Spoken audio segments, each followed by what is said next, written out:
Wait, I thought we were already live. No. Oh, shit. That's also what I thought. Way to screw up the beginning, GingerDragon. Anyway, welcome to the Randomly Generated Podcast. I am Fedora Gamer, your host. My new newbie co-host is right here, GingerDragon. Yeah.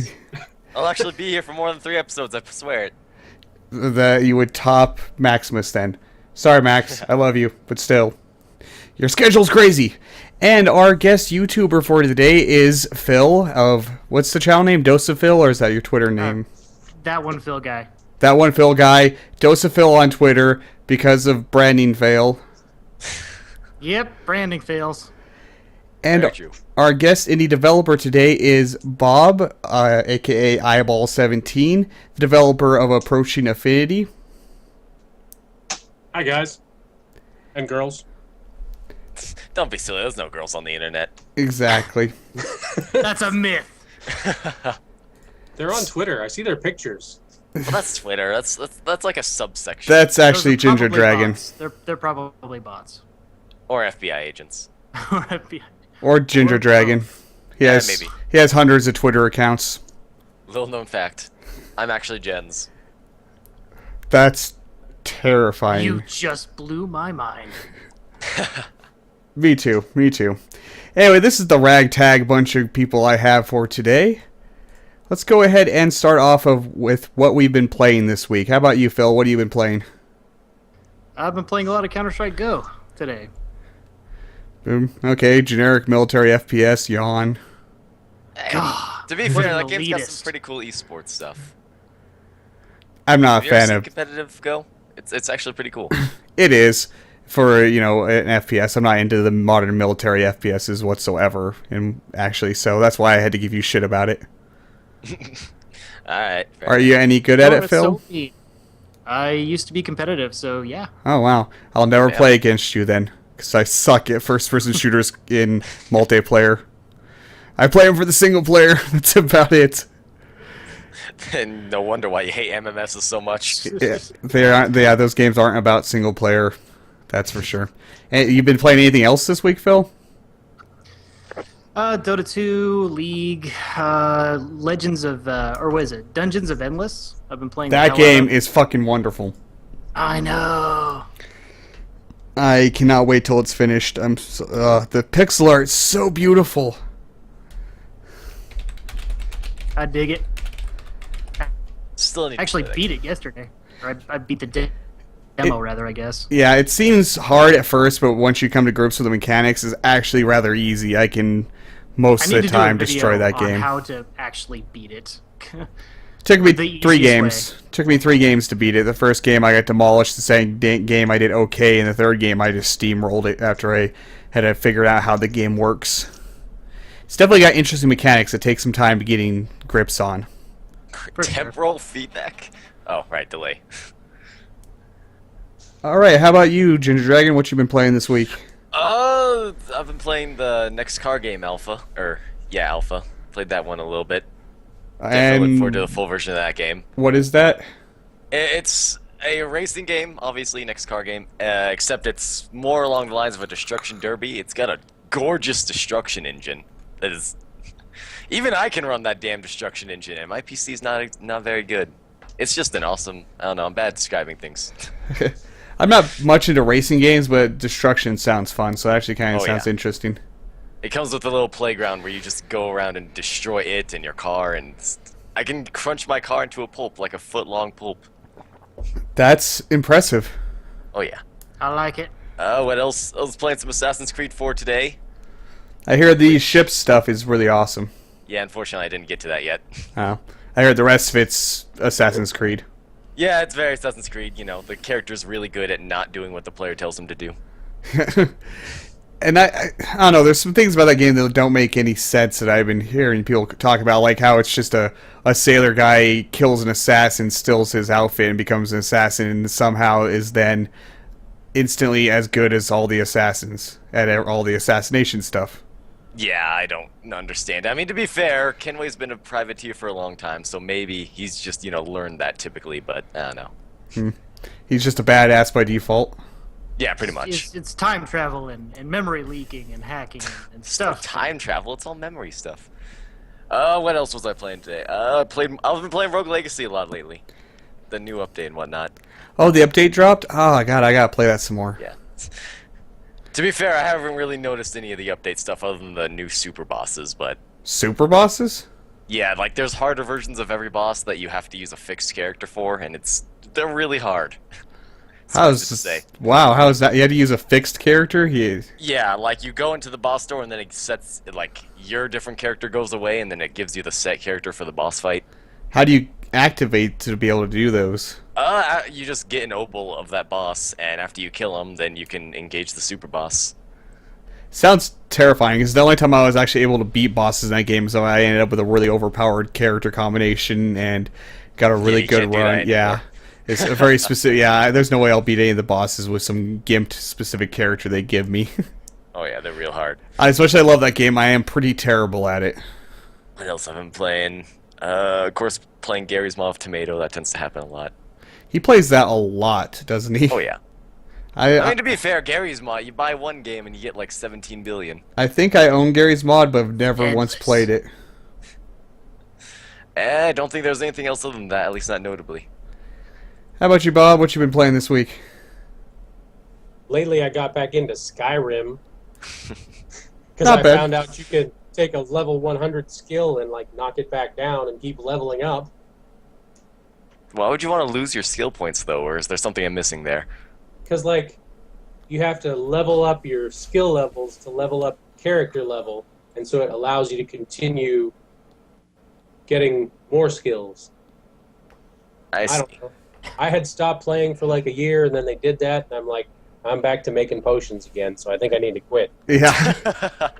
I played a lot of that game, but I don't think I ever got around to beating it. I lost interest before actually beating it. Great game and all, but my God, is it long? Yeah, it's easy to do that. It depends on which storyline you go. I usually don't beat the game in games like that. Yeah. Where I like take forever to do it because, yeah. So is he doing the peripheral things? I mean, yeah, you can just focus the main storyline and get through the game pretty quickly, but that never happens for me. I always get distracted by shiny things on the way. Anything You know else? what? I tried Terraria for the first time ever this week. Wow, you're behind. Oh, Yeah, I am very behind. Yes, I know. It's great. Me and Ginger should finish that I eventually. I watched you guys play it, and I'm like, all right, I'm gonna break down and get this, and I just died repeatedly. That's Yeah. fine. That's what we do in their series too. Well, at least me. just keel over dead repeatedly. That's it. Which I need to stop being lazy and actually render and upload an episode of that's been sitting on my hard drive for a week. I mean, I've got 2 of the 3 uploaded right now, just waiting for the go. God, just rendering and uploading takes so long on those things that it's like when I get at my computer, I'm like, there's other stuff I want to do rather than eat up my entire computer or bandwidth with rendering and uploading. So then That's fine. You just give me more time to get ahead of you in off-screen grinding. Yeah. Eventually we'll finish that series. Although recently I've had to make a flat floating island, so I'm gonna have to slow down with my off-screen stuff. You had to make a floating island? Yeah, the Crimson and Hollow spawned really, really close to my base, so I have to make it fly if I want to keep it All right. in a neutral That's environment. so cool. So what do you think? How do you liking Terraria, Bob? I quit after the second my second character. Like I'll get back to it, but man, I don't have time for like constant failing. That Gotta do game something else. is really long. Especially the progress is really slow if you're playing solo. When you're playing multiplayer, like duoing it, you can actually burn through it considerably Yeah. quicker. But playing solo, that game takes a while to even get to hard mode. I need easy mode. Well, hard mode is when you beat a certain boss, the world turns into hard mode. Which I know I read about it. It sounds cool. Everything I read about Terraria sounds cool, but You gotta get Can't to do it it yet. first. yeah. Hard mode's where all the cool stuff is, and the bosses that will completely dominate you. It's funny because before you get to hard mode, you'll have, you know, the normal mode, best stuff in normal mode, and you'll feel like a badass because you just destroy most everything. And then you get to hard mode, and it's like restarting the game, and you start getting rocked again. Yeah. That's kind of cool, though. It is. Lets you keep playing. Yep. And then get through all the hard mode bosses, and there's no real definitive end. It's pretty much once you beat every boss in the game, then you've pretty much beat the game. Still waiting for that lunar boss Terraria dev. Why? Yeah, It'll get on destroy us at this point. There's one last boss they still need to add, but haven't added it yet. The lunar boss. I wonder if you'll actually be able to like climb up to the moon to get to it. I have no idea. That would be goddamn wonderful. I would. Alright, you been playing anything else, Bob? Played a little bit of Plague Inc. That's Mobile game? yeah, it's a mobile You know game, that isn't it? I've played it. Yeah, you try to create a disease and spread it and kills just kill the everybody in the world. world, Yeah. It's actually ridiculously fun and sadistic. It was very addictive. Like, as long as I was unlocking the next stage and the little genes and everything, I was playing it all the time. But then, like, I got everything and then I quit. Yeah, then it gets But- dull. That's exactly what happened with me too. Also, I feel really bad, you know, trying to kill everybody in the world is just like, it seems wrong. It didn't stop me. That's How you good know to you're know. a At least it seemed wrong. It's just people. No big deal. They're just humans. They don't matter. All right. What about me? What have I been playing? I've been playing a lot of Shadow Warrior, the new one. I bought it during the Steam summer sales and gotten around to playing it, and I've been playing it considerably. Actually, it's a lot longer than I was expecting. I was expecting like 4 or 6 hour game because of its price point. I don't know how long I've been playing, but it seems like it's been longer than that. Game is great though. The swordplay is wonderful. Oh yeah. It's hilarious. I mean, the main character's name is Lo Wang, and there is no shortage of puns in the game. The game puns everywhere. He answers the phone. You got Wang. That's how he answers his phone. Like the secret entrance to his underground fort, underground like bat cave thing, has a sign next to it that says "Beware of Wang." It's great. I love the dialogue and whatnot is just so cheesy and absurd. It's great. And the story I actually find really interesting. I was kind of surprised by that. I figured it was going to be like old school FPS where there really isn't story to speak of to care about, but I'm starting to find the story rather interesting. Oh yeah. Also really helps that Hoji is a really awesome character. He is. Hoji, your demon partner, is great. He's hilarious. He's I don't know. He's basically me. You wish you're as cool as Hoji. Yeah, I do sometimes. He's a condescending asshole. He's just awesome. And I like the secrets in that game. God, they hide them well, too. Like, some of them, no. Some of them are really obvious. But there's a lot of secrets in each level. And I've spent a lot of time, like, scouring, combing the entire level, just try to find every secret. And then I complete the level and it says, secrets found, 5 of 11. I'm like, what the? Seriously? There's so many secrets in that game, and some of them are ridiculously well hidden. There must be a trick to some of them that I have not figured out, because I always miss about half per level. And some of the secrets are great. Some of them are like a throwback to the original Shadow Warrior. You find a secret door, you'll go through it, and then bam, the walls and everything are really pixelated old textures from the original game. From like the old school original Shadow Warrior. One of those. I found Only 3 of them. One of them is you find a path into the Dark Forest, which was an area in the original game, and it uses the exact textures from the original game, where it's just walls with wood texture put on it to be called trees. It's like, oh god, those old games are so horrible. I love it. So that game's a lot of fun. Otherwise, I haven't been playing much. I've been playing some mobile games, like Bloons Tower Defense 5. I'm really addicted to that recently. It came in one of the humble Android bundles. I finally got around to downloading it onto my phone, and like, yeah, I'll play this, and I've played a lot of it. I've been playing a little bit of the Dungeoning. It's a game I've just been playing to get ready to make a video for it, which is a wonderful game name, The Dungeoning. And it's an action platformer roguelike, kinda more pixel arty version, but kinda like Rogue Legacy. Even has the down strike thing that Rogue Legacy does, but all pixel arty and no persistent progression. It's more traditional roguelike where permadeath, completely start over every time, no building up whatsoever. Which, I'm fine with. I play a lot of roguelikes, both the newer ones that have some forms of persistent progression and ones that don't. Like, well, Approaching Infinity does have a little bit of a method of persistent progression. A little bit. But we'll get to that later in the podcast. But the Dungeoning, it's pretty cool. It's in development. The alpha demo is free, so anyone can go and play it. I will, grab the link for that here.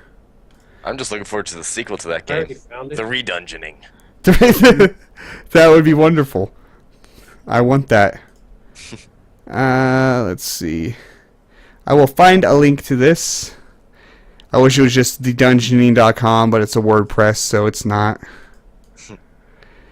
It's on Greenlight right now. So if you guys go and grab the alpha demo and like it, go give it a vote on Greenlight. Let's get the Greenlight link as well, so I'm not being an asshole. I should do that. Just buy the game, don't vote for it. Herp derp. Trailer music, sorry about that, while I was grabbing the Greenlight link. And here is the Greenlight link. If anyone goes and tries that alpha demo, wants to check out the Dungeoning, like it, go vote for it on Greenlight. For people listening to this, it is thedungeoning.wordpress.com to go grab that free alpha demo. It's fun. I'm going to be doing a video of it today or tomorrow. Alright, so that's what I've been playing. This is normally where we'd move on to the news segment, but I really couldn't find anything interesting for news. Do you know of anything, GingerDragon? Not necessarily. I stopped watching Toll Biscuit's content patches, so I'm a bit behind in terms of news. He hasn't put one out this week at all anyway, so there hasn't been much for gaming news this week. But there is something I wanted us to discuss instead of talking about news. It's kind of a hot topic lately around the internet. Both Jim Sterling and Total Biscuit have done videos on it, talking about early access.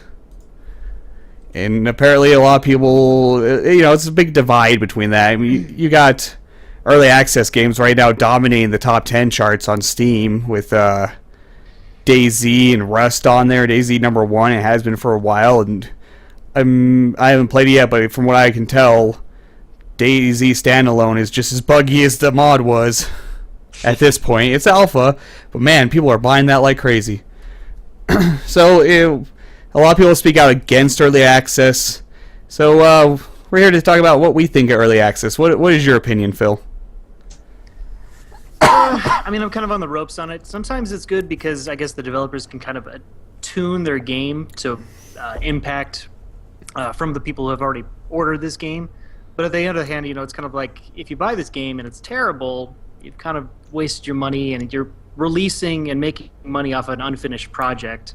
And I've been burned before on Steam from purchasing early access games before. So I try to observe as much as I can before I actually make a purchase these days. Mm-hmm. Yeah, I mean, if I see that little blue box that says early access game, I will not buy it. Just wow, you're such a snob. Pretty much. I mean, I don't want to buy a non-finished game unless I know it's going to be good, like, next car game or, say, Starbound. Those are games that I would get. Yeah, I was to say, you own Starbound, don't you? Yeah, although Hypocrite. I didn't buy that. I won it in a contest. Oh, okay. And then, I mean, I don't know. I mean, I feel like the game should at least have some sort of direction before it gets posted on early access. I do believe that the early access pages need to have a lot more information about the games. What's there, what's not there, a roadmap, their time frames on things. They really need to be more transparent about that stuff instead of, here's this game, play it. Because a lot of the early access pages have very little information about the state of the game and what's to come. And yeah, devs really need to be better about that, in my opinion. I love the Rust Every time box. somebody gets burned on that, every time you buy a game and it doesn't go through or it turns out terrible, it hurts the entire process. Oh yeah. It hurts all the other game devs who are trying to put out a good product. Well, it's not hurting DayZ, that's for sure. Yeah, but that's kind of it's about as much of a addictive thing as Minecraft was. I mean, all the big YouTubers are playing it, so naturally all the people who watch gaming YouTube channels are going to be like, oh, I need to play that now. And same with Starbound and stuff. But it definitely doesn't seem to be hurting people, because there's been some terrible examples of games on early access, like War Z and such. Oh, God. But the top 10 sellers... A lot of people buy that? Quite a few. I don't think it ever hit top 10, but it definitely got a lot of people thinking it was basically they were trying to trick people into it, thinking it was the DayZ standalone that wasn't out yet. That's why they call it the War Z, and that worked on a lot of people. And that game is god-awful. The developers are complete and utter scumbags. They stole images from the Walking Dead TV show for their art and stuff on the Steam page. They stole assets from places. You know, they've done all kinds of scumtastic things. Yeah. They've done a lot, and I don't know how they haven't got their asses sued and shit. It's still there. They renamed it because War Z, another War Z game, or was it Kickstarter or whatnot, they actually had the War Z franchise. And so they pressured them into changing the name, but they also changed the name to try to escape their reputation and get more suckers to buy their game. So now it's called something Survivor Stories. Yeah, Infestation Survivor Stories. So don't buy that game. It's a terrible game. Bad. So bad. It's a paid game, completely riddled with microtransactions. Like every 2 minutes, it wants you to spend money in the game, like to do anything in that game. You want to keep playing? Pay $20. Or wait 4 hours. Or wait 4 hours to be able to play this character again. But you only have like 3 character slots, so if you kill off all 3 of them, you got to pay to play or wait for them. It's all kinds of really scummy business practices in that game. But yeah, that game is a horrible example of early access, but yet I don't see how it's really hurting much, since the top 10 sellers on Steam have several early access games in it. Yeah, I don't know. I mean, I still don't know, because, I mean, certainly there's bad games on early access, but there's also really good games on early access, too. So, I mean, I don't want to condemn the whole thing, because there are certainly good examples. Again, Starbound and Eldritch and whatnot. Yep. But there's also the really bad examples, like Infestation Survival Stories, 7 Days to Die, which doesn't even have all the bloody gameplay features in yet. I feel like, I don't know, I feel like you just have, like, at least a gist of all the gameplay features. You know, have the main gameplay features in there, have an idea of where you're going to go with the game, and then maybe put it on green light. I don't know, though. It's tough, certainly. So I kind of went off on a tangent about the hurting it thing.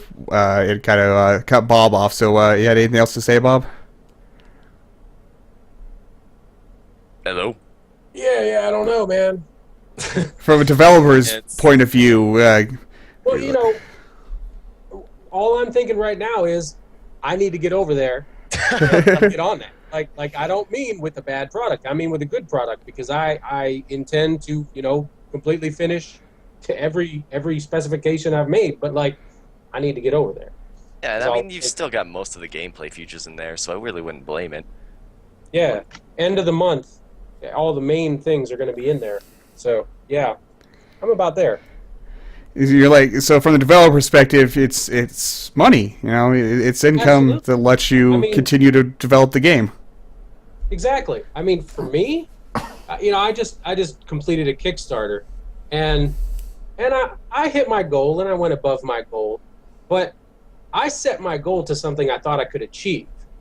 I didn't set these ridiculous $100,000 goals that people do, but you know, if I could actually have a little bit more, I could quit my day job and do this full time. More money equals better game, and that would be amazing. Because right now, you know, I stay up till 3 in the morning, get up early with the kids, do all that, go to work, and you know, I only get a couple hours of actual work done. It sounds really familiar to me, actually. There's a lot of comparisons you can make to YouTubers and indie developers. Like, most of us are doing it as well as having full-time jobs. I have a full-time job, a wife and 2 kids, and my Right. YouTube channel. And then another thing that a lot of YouTubers and indie developers have in common is that we would love to be able to do it for a living someday. Yes. Another thing it has in common is the hardest part about both being an indie developer and a YouTuber is getting noticed. Now, the big difference being that what you do takes actual skill and we just make shitty internet videos, but you know. Well, according to your avatar, we both have facial hair. That's... everyone should have facial hair. Not. Except Sure for, about that? yeah, except for GingerDragon. A dragon with Dragons facial don't hair. have facial hair. That'd be weird. That would be. There should be bearded ladies everywhere. What are you talking about? That'd be awesome. Incorrect. That would be horrible. It'd be like my worst nightmare. But as for it's income while you're developing the game, which I can respect that. At least with indies, I don't know. I can respect that less with AAA games, I guess. And it's better than the alternative. The alternative to try to get some income while a game is under development is pre-orders, which I generally dislike pre-orders. If You don't it's even get anything there. Yeah, if it's an early access game, that means it's available to everybody. There's no NDAs on early access games. So then you can actually go and research the game and buy it in its early access state if you want to, rather than buying something completely blind like you do on pre-order, just on faith for the developer. If it's on early access, there's going to be videos of it. There's going to be written reviews or previews of it and such. So you can actually research a early access game and buy into it if you decide it's worth your money. Unlike pre-orders, where you're just throwing money at the developer for the promise that they're going to give you something good. So I'll actually take early access over pre-order any day when it comes to a method of generating revenue while the game is still under development. Well, I'm glad you said that, because at the end of the month, I also intend to put the beta in pre-order. I didn't know to call it. No, what'd you say? What'd you call it? Early access. Yeah, early I access. know what to call it. Yes. Early access. Yep. And so here's my opinion on early access.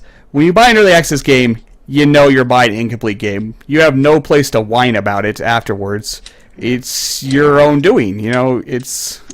They tell you upright, this is an in-development game. So a lot of people that complain about early access games, I don't get because of that. It's your choice to spend that money on that. If you don't like incomplete games, don't buy incomplete games. Now, if these were games trying to pass off as full games that are clearly not finished, then that'd be horribly wrong. But, some of them aren't the most upfront about what's not finished in the game. But, an early access game means it's not finished. So that's the bottom line to me. You know what you're doing when you buy it. You know it's a gamble.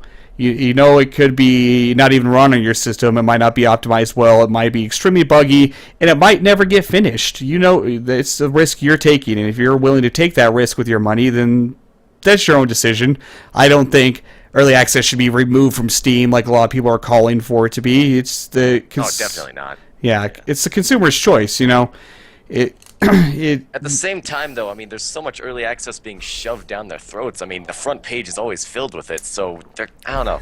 That's one thing I agree ultimately with. It just comes down to press spreading the word a lot more. Yeah, that's one thing I do agree with, is that there should be a way to filter out early access off the new releases like you can DLC. Yeah. Yeah, there should be a checkbox for that. For the people that are completely dead set against early access games, should be able to just hit a checkbox and not see them in their new release thing. I agree with that. Oh, listen up, Steam. Yeah, exactly. It took Put a them. checkbox in there. I can do that. It took them It's all Gabe's fault. It took them a long time to add that filter for DLC, because back before they did that, the new release thing was just completely flooded with DLC most of the time. So they finally did that, and it took them many years to get around to doing that. So it's great. As much as I like Steam, they're slow at doing stuff a lot. Some things are like freaking really cranking out, like Steam boxes and Steam controller and Steam OS. But apparently that's why nothing else gets done, is because that's what they're all working on. It took The money. It took ages to have the ability to install games on not the primary hard drive. That took a very long time for them to add that feature.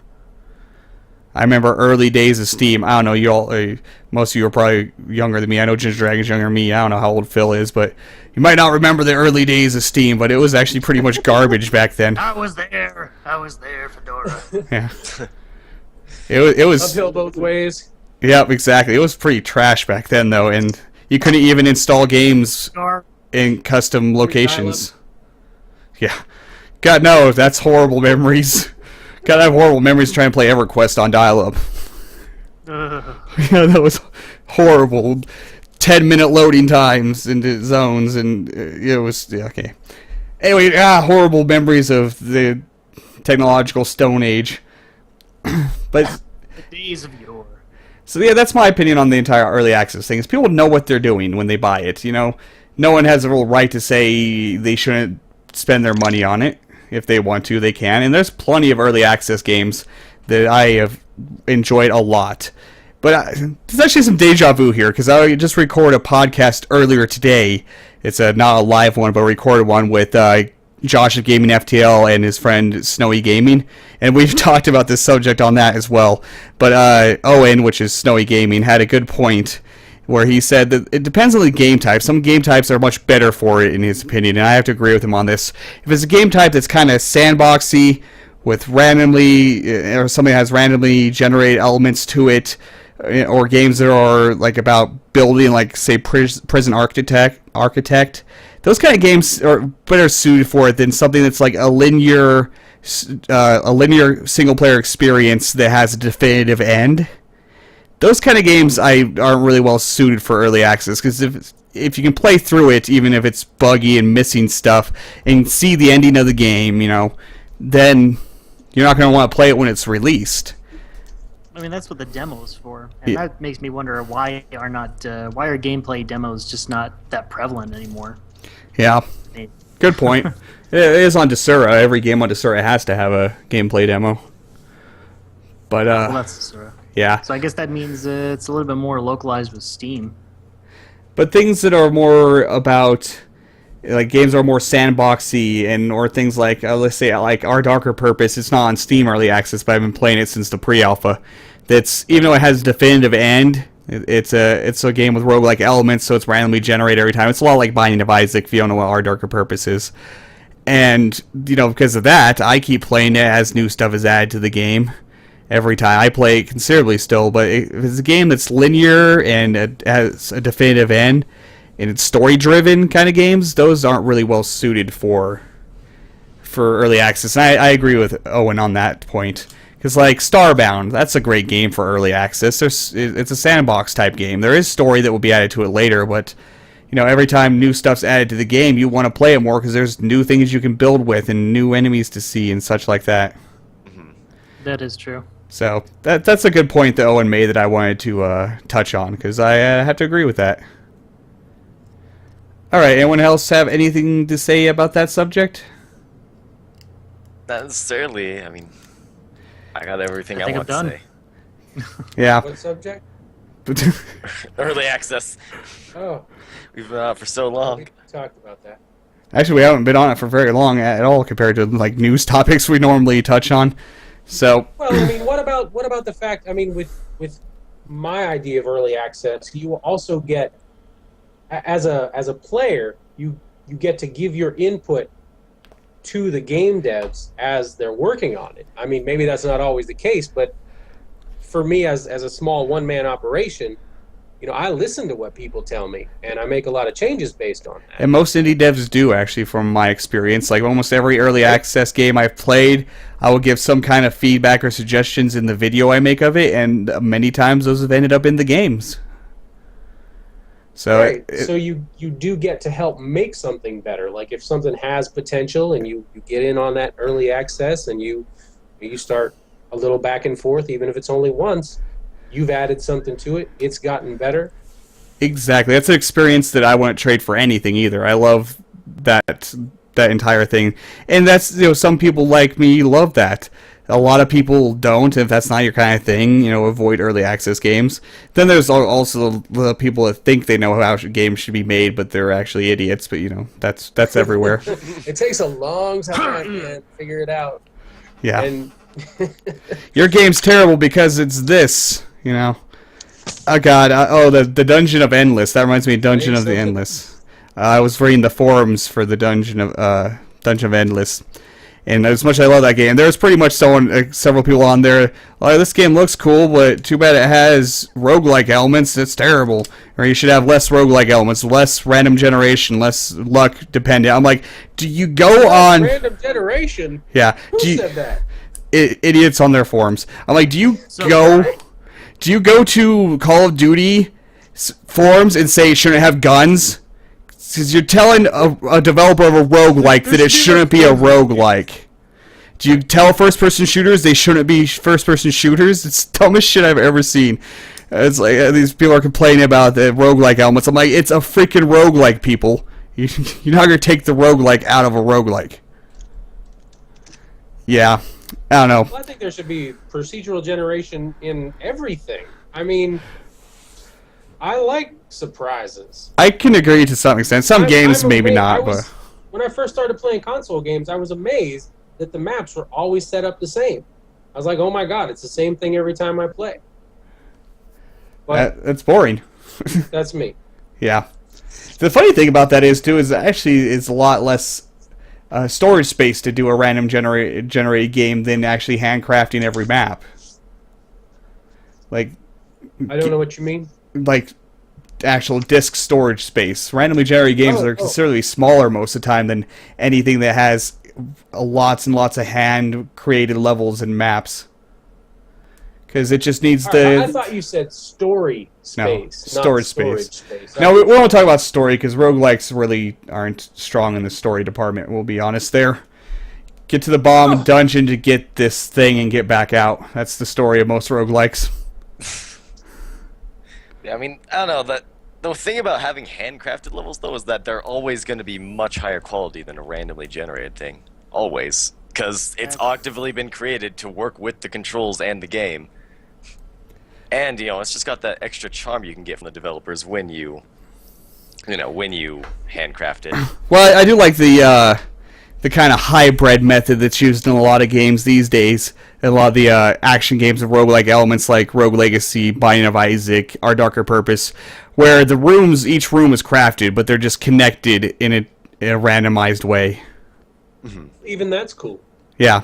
Because you don't know for sure what you're going to encounter next. Exactly. So you have the best of both worlds on that one. You have, rooms that are handcrafted to make make it a lot more fun. Like Tower of Guns is a great example of that. Each room is, handcrafted, and he's made some crazy awesome room designs in that game, which is it's a first person, an FPS roguelike if you don't know what that is. But then they're connected in random orders, so it's got the nice replayability effect of random generation with the nice better level design of handcrafting levels. But he goes a step further, and each of the rooms can have different loadouts of what enemies spawn, where they spawn, and how items are spread through the room. But the room design remains, so it still it adds a little more variety than just the rooms connected in different orders. So I do kind of like that hybrid method, but I'm completely fine with complete random generation. But in a 3D game, that's really hard to do. Like Tower of Guns is completely a 3D game. That's a very hard thing to do without ending up with a lot of bugginess because of the geometry and collision. So I can see why a lot of any game that's 3D heavy that has any kind of random generation would use the method of just different rooms connected, predefined rooms connected in different order kind of thing. When it's a 2D game, the random generation is much easier to be able to pull off. At least that's my assumption. I'm no game developer. Am I right on that, Bob? I can basically agree with that. I haven't worked in 3D in a long time. So, I mean, I can definitely see some problems, but I also kind of feel like you could get around them. But you could. There's definitely ways. Like you could do still play in 3D, but it's generated on a grid pattern with defined blocks, like a voxel type system. So then that would actually work out pretty well. But if you're doing like 3D that's not some kind of set voxel shape and size, I'm sure it's doable, but my god, it would be a lot more difficult and take a lot of time. So how did I get on that subject? Amy? What were we talking about? You don't went even on a know rant anymore. about people not liking roguelike elements in roguelike. Oh right, yeah. It's like you go exactly. So that's about the people that think they know how games should be made, but are actually idiots. But okay, I think that's all I had to say about that. I don't know where I was going with any of that, really. Calm down, Fedora. You went on a massive tangent there, my god. It happens a lot on this. People are stupid because of stupid reasons. But no, yeah, it was about the advantage of early access, giving you the opportunity to help shape a game and improve it. And again, that's awesome. I love doing that. That's why I play a lot of alpha and beta games.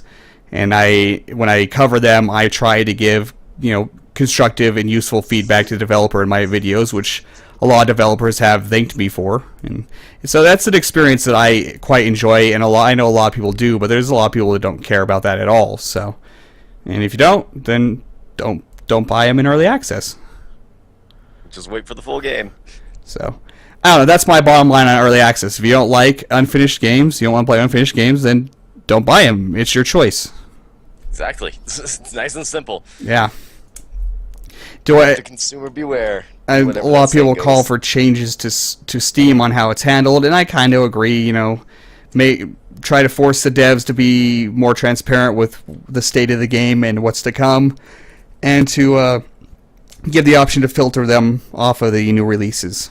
Other than that, I'm fine with it. The games are top sellers because people want the games. Nothing wrong with that. I mean, again, going back to 7 Days to Die, I criticized it heavily earlier for not having all its gameplay features in, but if I recall correctly, that game also had a massive list of what it still needed to add and what it did, like what it had and what it didn't have yet. So they're being I mean, honest that's about good. it, at least. That's really good. Yeah. It's up front, forward. Yeah, exactly. Yeah. All right, let's go ahead and I'm not even paying attention to chat at all.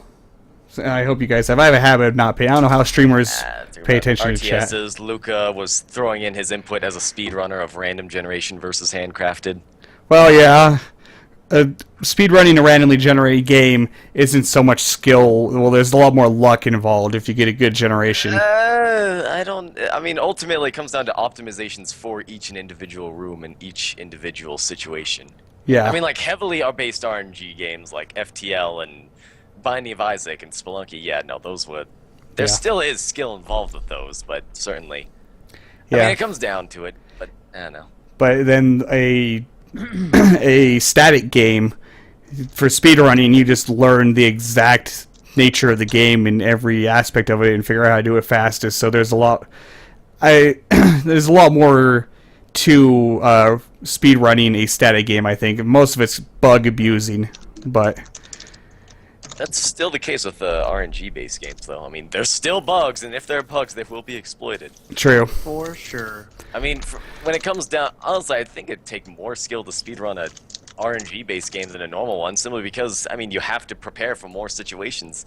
All speedrunning is looking at the game, like how the game works, the game's mechanics, and optimizing. Yeah, memorizing and optimizing, yeah. Good point. I don't know, I'm not a speedrunner, so I couldn't really say either way. Luca fancies himself a speedrunner sometimes, so he would know more about it. I'll have to have him on the show at some point. He's on my list. Anyway, let's go ahead and move on to the portion where I play the developer's game. Did both you... Blah, blah, blah. Words, let's try that again. Did both Phil and GingerDragon have a chance to play this? Yes. I did. That's good, good. So you can... noticed a small typo. I'm sure you'll point that out for... Go ahead. For Tell me Bob. what it is. What was it? It was like the guys in the red ships that you encounter around Sector 3 or 4. What are they called again? Like the Brash or something like that. They have the little red ships. The red guys are called the Gruff. Yeah, that's right, the Gruff. When they turn friendly and they encounter you, they say that we bow to your respected elders. Oh. All right. I can change that right now. Thanks.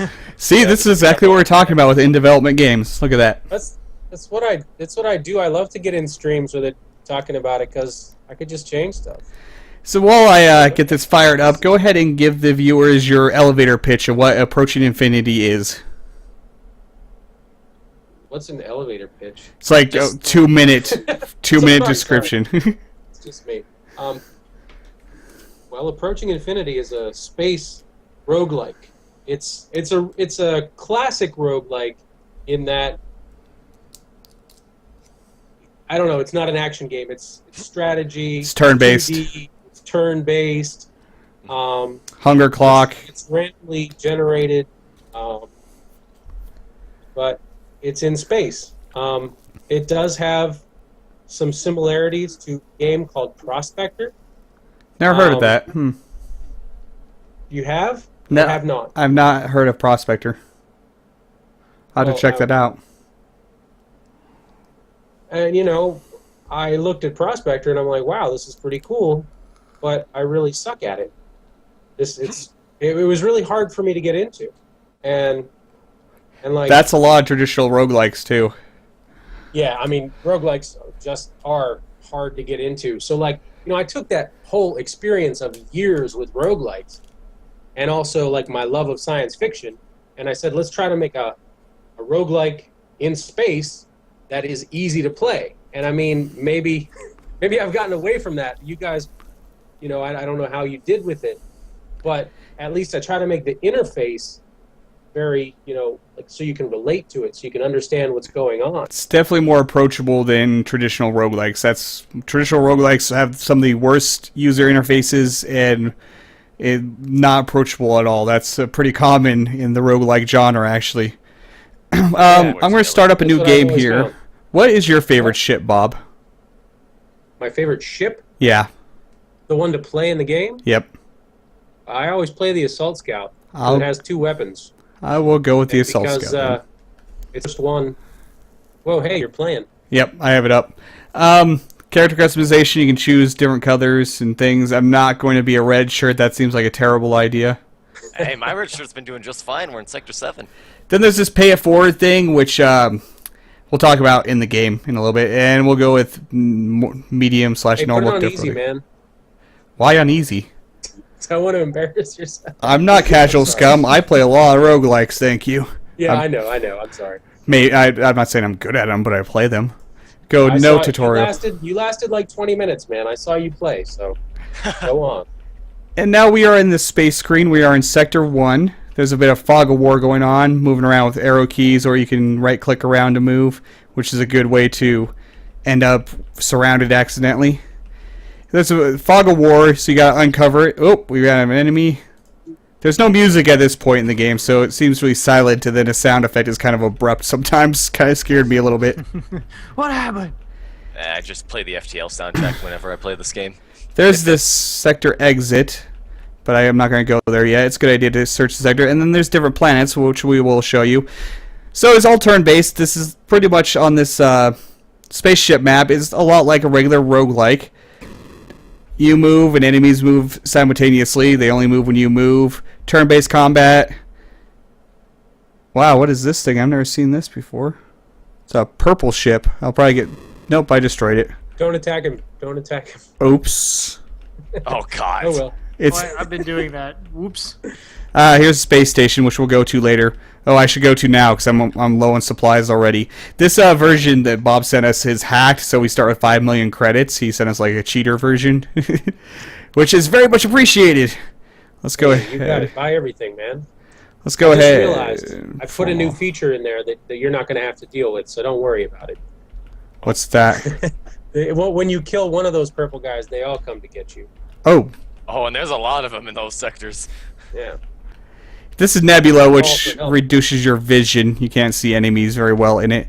Let's go ahead and go to... Well, let's talk about the ship mode right now. You have supplies, which is more or less the hunger clock of this game. It's like, you know, hunger of a traditional roguelike. Then you have shields, HP, and crew, which is very small crew on this ship. You have to use crew to go on away teams, and if you run out of crew, you're kind of hosed. So, Yeah, you can always go hire more. yeah, but if you run out, like kill all your crew on an away team. What happens if you go down and use all your remaining crew on an away team, and they all die on that mission? GG. Is that And, GG? I mean, it just ends, and I mean, the game doesn't end, but then you're just back in your ship with no crew. You got to go hire more. So captains You earn all the considered. money. The hell You is can't that buy thing? supplies. Eventually, the pirates will come get you. But you know, crew are fairly expendable. They're a resource at this point. I don't really see the crew becoming anything more than just a resource. And the more of your crew that dies, the more it'll cost you to hire more. But that's it. Yeah. They're a resource. Hey, that's good. Now, I just this week put in skilled officers, which can go down on away missions, and you can level them up and give them skills. And Oh God, I want that. That sounds wonderful. Well, I've got it. It's going to be in the beta. This is still alpha. Something to keep in mind, or one of the interesting things about this is when you uncover tiles that are covered by the fog of war, you gain data from that, which then you can sell that data, which is like charting and mapping data is kind of how you should think about it. And then you sell those at space stations, and it's one of your main sources of income. Let's go ahead and do an away mission here. Blue planets are fairly safe to land on. We'll go ahead. Well, they won't kill you right away. Yes. Let's say that. Yep. Now on your Minecraft has been besieged by snakes. I assume GingerDragon's playing as well. Now it plays a little differently, somewhat, when you're on the away team. You do have different equipment for both your away team and your ship. You equip your ship with different equipment, and then you get different suits and weapons for your away team. The hunger clock mechanic is kind of replaced by something of a leashing mechanic that's kind of like a hunger clock, but definitely different. You have a oxygen level. Like I have 44 oxygen right now, which means I can take 44 turns before I start running out of oxygen. You have to return to your landing ship to refill your oxygen. So you keep having to leash yourself back to get there, and you can get suits that have a higher oxygen capacity as you progress through the game. Although in my history they have been exceedingly rare. They are. It's an interesting mechanic that kind of serves the purpose that I got a bunch of blobs. I suppose one thing you could also try and do is deliberately wait for your oxygen to run out and see if the planet slowly kills you. And if it doesn't, then you don't need oxygen. It is possible on a Terran planet to survive that way. Yeah, you can take your helmets off. If you don't catch a disease immediately, you can breathe forever. You can abuse that if you want. I probably am not going to take that out, but I mean, in my experience, the higher oxygen suits come kind of fast, and I mean, I also play a little faster. I'll get tired of a sector and just leave and go to the next one and see what they have for sale. And oh shit! I can find and everything. 6 oxygen left. I ventured too far.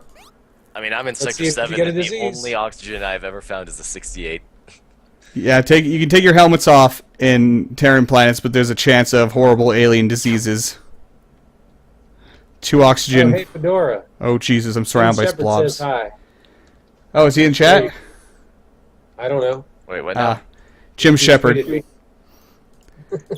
Jim Shepard. Landing party opens suits for air. Hope there are no diseases here. Yes, I hope so. I'm not dead yet, so that's a plus. We don't want some horrible alien disease that makes you poop out of your mouth or something. Oh yeah, I am going to randomly generate the diseases and maybe the effects too, like the names of the diseases and maybe the effects too. So. Okay, that's good foreshadowing, man. This planet is kind of horrible. There's so many blobs. I have 29% of my away team left. This game already made me feel pretty betrayed one time, though. I mean, I was just casually walking around and I see a golden snake, and its mood is friendly. I'm just like, yeah. I take 2 more steps, and now it's actively hunting me. It just felt like I was completely betrayed. So freaking! I should take friendly out. Is that misleading? No, I've since learned that everything actually wants to kill you. Yeah, it does. If you get too close, it will kill you. Oh, entire away team was killed. I should have ran away after killing that giant group of blobs. Okay, well, we failed our first away mission. Well, that didn't end well. So pretty much the point of away missions is to go and find cargo, different commodities or whatnot that you can sell at the space stations. That's the main reason. Is there anything else more interesting than just random cargo on the planets? Can you find any more interesting things than that? You can find a couple different things. There's There's other kinds of pickups. Sometimes you can find a piece of equipment. There are quests that point to planets, and you have to find things. I haven't got that far apparently, so. Okay. There are caves you can go into. Oh yeah. I think you saw a cave entrance on that last one, but Oh. How does that work with the oxygen limitation? It keeps going. It keeps ticking away. You still have the problem, but there's something inside the caves called oxyalgae, which conveniently grows in all caves and gives you a little bit of oxygen every time you pick it up. So, Ah. Is that like the blue water drop? yes, it is. Oh well. Go get that. I've been completely wasting those. Well, see, it doesn't cap. So, like, you can pick up more than you can actually carry. You can, get them. Ah. Okay. It'll keep you alive for a while. I got another planet with blobs. There always seems to be a lot of those when there's blobs on a planet. What is this? They're breeders. They reproduce. Not all creatures do that, but blobs do. I noticed the eyeballs do as well. They go nuts, huh? Oh yeah, I had this ship with eyeballs, and I approached near the back of it. There were at least 20 eyeballs there. Oh God. It was horrible. Yeah. They do very little damage, and you can kill them real fast, but they just keep coming. Oh yeah. I found something that is question mark, question mark, question mark. I'm kind of scared of it. What's it look like? A cube. Get it. Oh. It's a clue to a temple where you can find an artifact. Ooh. Yeah, I've only found one of those so far. Partial set coordinates, huh? Interesting. Oh, I gotta go get air. I tend to forget about that. I forget to breathe. If you get pregnant, does ooze come out of your eyes? Wait, what now? He's suggesting disease. I think. Think so. Alien impregnation disease? It's a thing. Sounds traditional for a sci-fi game. It does. Pick up some loot in here. Get more air. I love the Cyclops sprite. I gotta say that right now. You like them? Oh yeah. All right. They're pretty dangerous. Freaking slimes. Who's whatever you are? I'm trying to run back for air. Leave me alone. So I gotta find the big slimes and get rid of them to stop this onslaught. Yeah, well the dick is hiding. There he is. What quest do I have in here? Oh right, I have to wipe out the Cyclops men. I thought you liked them. Now you're gonna wipe them out. Yeah, but there's a problem there. I mean, I don't have a suit that lasts long enough. Yeah, that's a problem early game quite often, actually. Oh god, a black hole! Oh god, no! Just don't get dragon. I got a little bit too close. God, that's my advice for everything. Don't get close. Yeah. What am I doing with this game? I need to put flowers in. Sorry, guys. Be careful of everything. Okay, this planet's nasty. I got some loot in that artifact coordinates thing. I think it's a good time to run away. Ooh, cave. There's another warp point. Oh, what the hell is that thing? Let's go see what's for sale here at the space station. A Sigdoran warehouse. Ooh. Sell everything. Oh, a Sigdoran warehouse, rather. Is there any point to not... Rock Colossus. Good lord. Oh, wait, this one didn't charge me a docking fee. Nice. Is there any... Embassies don't charge fees. Is there any point to actually keeping any of the random commodities, cargo? No, not at all. Like, just go sell it. But there is the potential to be able to... You can play like the trading aspect, going between stations. Yeah, that's what I was gonna say. That, but you don't have to. Yep. It's There's just buy low, an sell option, high. isn't Avail. You can kind of do that. So, which space games should always have that. That's a staple in this sci-fi game world, really. Let's see. Let's buy some stuff since I have tons of money. Common pulse pistol. Yes, something with 3 range. That's really useful to have on your away team. Outdated light speed engine. The kind of what tells you if it's better than what you currently have kind of thing lacks a little bit in my opinion. Do you mean the pluses and minuses? Yep. Sometimes it seems like it says plus plus or plus next to it, and then when I look at what I actually have, it is completely worse. I don't know. Really? Yeah. I don't know how it values different stats, because maybe it had one stat that was one higher, but other stats that were considerably lower, and maybe it values that one stat better. I don't know.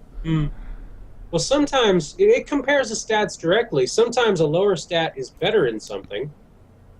But, well, maybe I'm not thinking about that. I don't know what half of these stats mean. I will go in and look, because it's been a while since I actually wrote that code. Things change.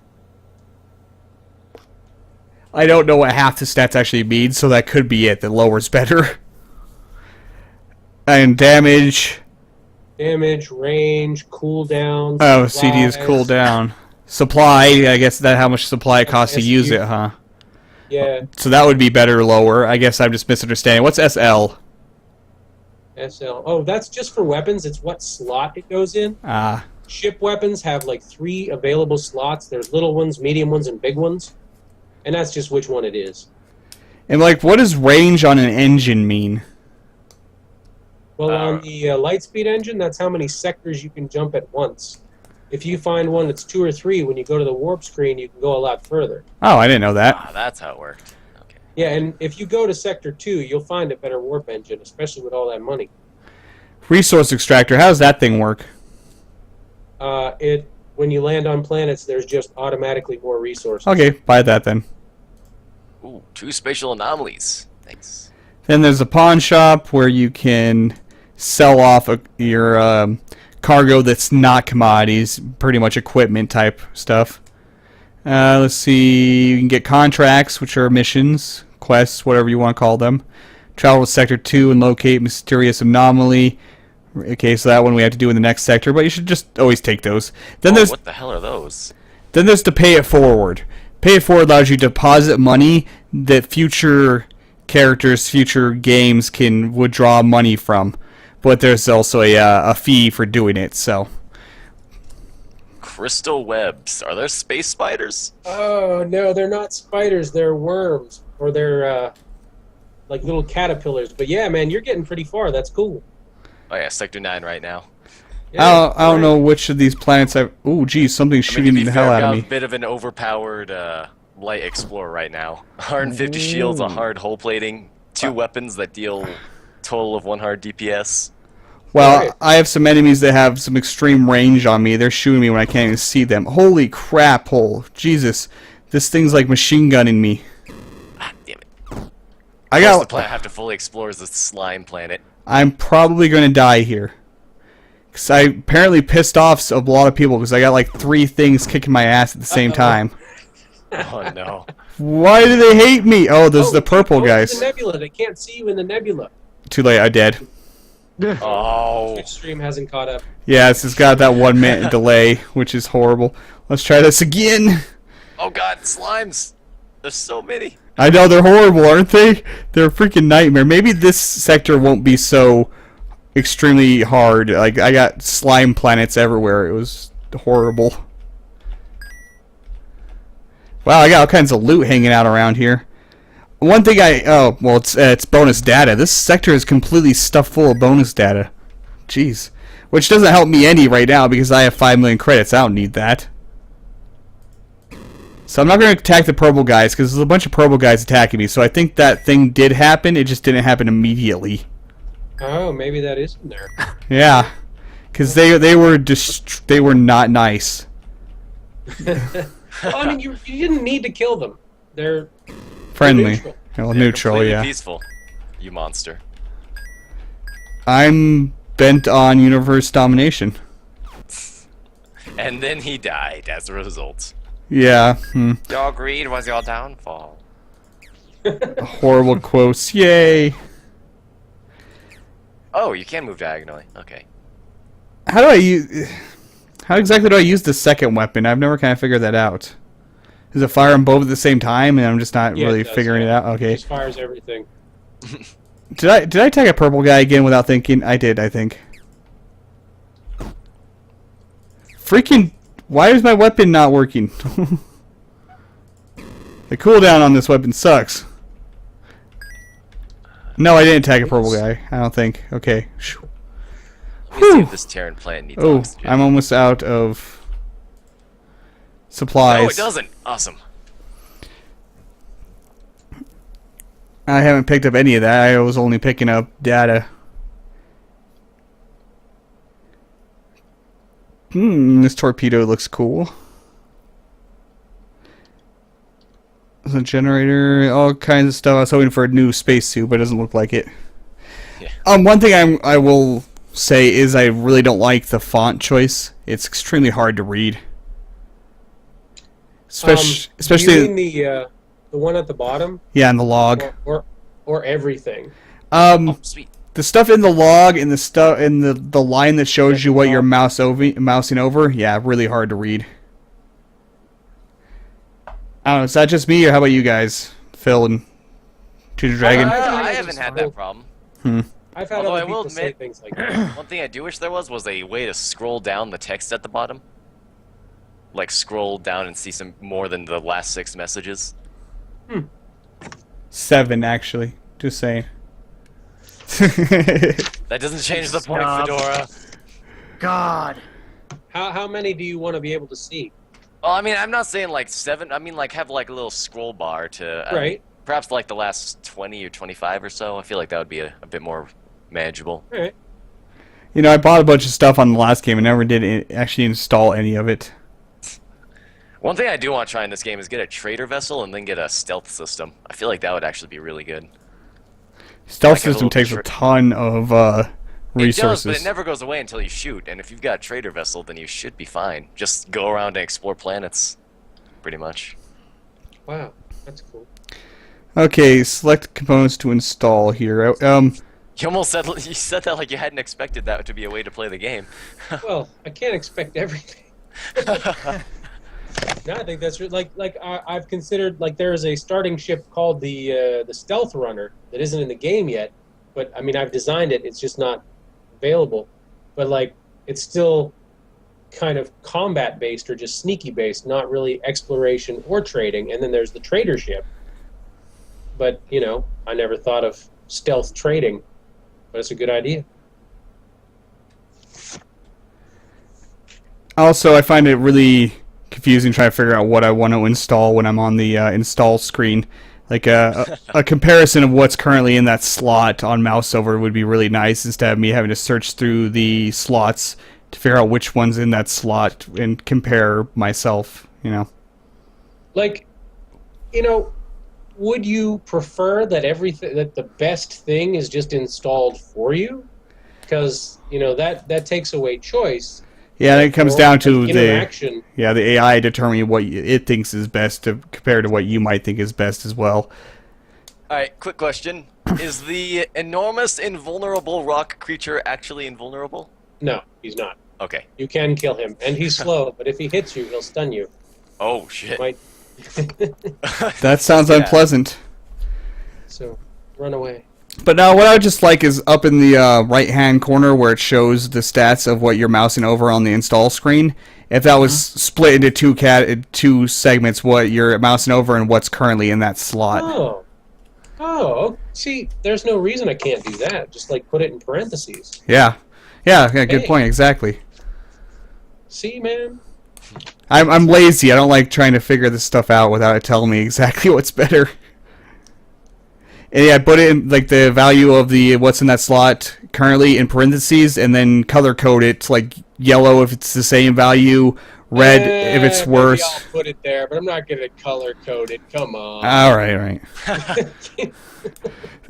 Make it for the lazy. Come on. These are the worst engines I have ever seen. The Mark V fission thruster, 0 evasion, 8 supplies used, and negative 25 speed.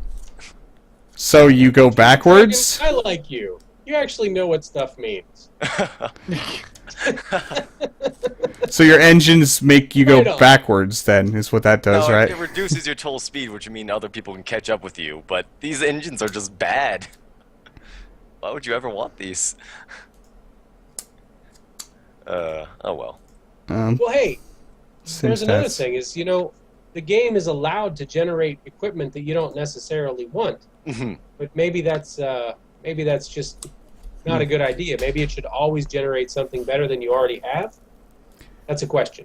Nah. I 'Cause don't know. No, I actually like it the way it is. It's sometimes it's Yeah. nice to have a little chuckle at the All terrible. right. it's just something to go sell off. So, then it just comes Yeah, I mean, if you receive vendor it fodder. as loot, that's fine because you can make a couple thousand credits. But Ah. Hmm. This sector is like completely full of data. I like it. Well, no, again, because money doesn't actually mean much to me since we're playing the cheated version of the game. Hey, I just have a goal to not drop below 4,500,000. That seems like a reasonable goal to have. Oh, I can mine asteroids. I forgot about that. These yellow guys, they're neutral as well, aren't they? yeah, But they do carry a lot of loot, so It's shooting if you me. still want to be a sadist, hit It- a monster. you can pirate them. It was shooting me, so. Wait, what? Oh, probably because you pissed off the purple guys, I bet. No, I must have attacked one earlier. I just attack indiscriminately. Oh, geez, I did piss off the purple guys. This will probably be the end of me. Get to the warp point. No, I killed him. I killed him. Let's go check. I almost attacked one of the red guys, the Ooh, gruff. I'm almost out of supplies. Ah, shit. The red guys are hostile to begin with, aren't they? Absolutely, yes. Yeah. Okay. I take it they're weird. I mean, I guess you gain respect by killing enough of them, because now Yeah, they're that's right. useful. Okay. You like prove yourself as a warrior to them. They're a little bit Klingon that way. Mhm. Oh, 'cause a they're warrior just like, race. hey, let's fight. It's like a fun little message. It's like, okay. And after that, they're just like, hey, we'll bow to you. It's like, Yep. sure. I'm not gonna complain. So, let's talk about the win condition of this game. Okay. I don't think there is one right now, is there? I wrote one today Ah. Oh. for the beta, but That's- it's not a real one. Yeah. But I want it to remain a surprise for people. I don't really want to talk about it. So, I mean, Right now, you play infinitely. I have 5 different ways that the game can be won. Completely different. It's basically siding with different races in the game, following their quest lines to the end, and it gives you some method of winning. I'm also playing around with about 3 more, adding to that, depending on how it all works, how the process goes, everything. So there can be really a lot of different sort of avenues to victory. Oh no! Suddenly this plant just had a disease magically, even though it didn't before. I didn't know that could happen. Yeah, you don't show symptoms immediately. Well then, I took my helmet off as well there again. goes that entire landing party. I was stuck in a cave when that happened. Are the diseases always going to be instantly fatal? No, that's another thing that's going to be improved or changed over time. I kind of like the idea, so it's going to develop. Yeah, Oh, and I found a eventually cave. Monsters are going to be able to give you diseases. Oh god. Okay. Not all of them. Oh, So damn it! Some will have that power. Better just use this strategy while I still have it.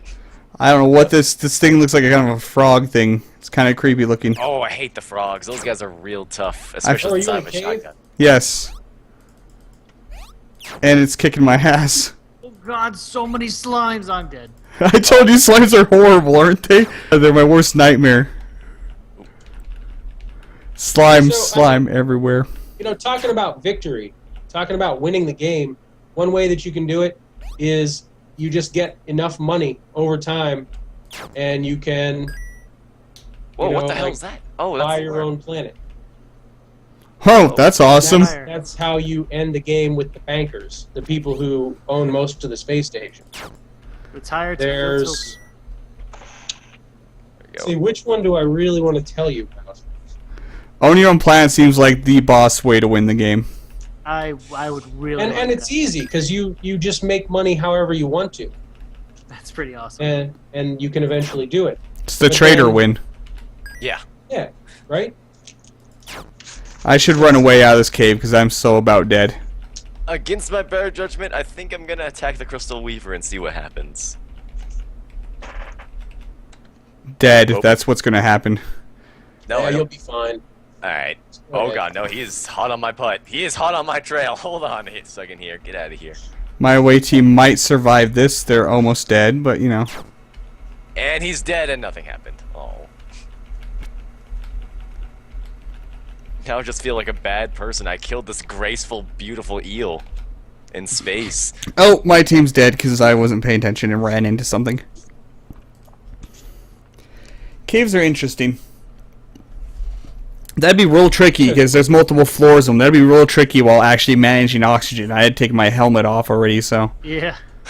Huge risk. Oh yeah. I wouldn't I do guess it the with. strategy for that would be to kind of test the waters, burn out your oxygen, and see if you do get a disease, and then go into a cave. Well, I mean, even then, if Bob, if what you were saying about the diseases is true, and you're gonna like change up and change how they work so they aren't just direct damage, then that strategy won't work in the future builds. Damn it. Probably, yeah. You know, there will be some that will be delayed onset. Well, we'll see where that all Oh goes. shit! Oh, I accidentally attacked a gruff. Oops. I appear to be walking on lava on this planet. Maybe it's just a red dirt planet. Alright, I should probably turn on my safety. There we go. There you go. Thankfully, the gruff are actually a really cool race. They're the ones that always want to kill you, so. Well, not necessarily. If you're friends with them, then and you accidentally attack them when they're friendly, then Oh, we got it's an disease. honorable battle and their brother lost, and they don't attack you. I need off this planet right now. One crew member survived. Anyways, I got a bit of a better suit. Let's go back to Sector 7 and wipe out the Cyclops. I just need out of this sector and go see if I can find something. I want better suit and better weapon for my away team. So let's go find a new Stop space running. station. I just want to kill you. That's completely reasonable.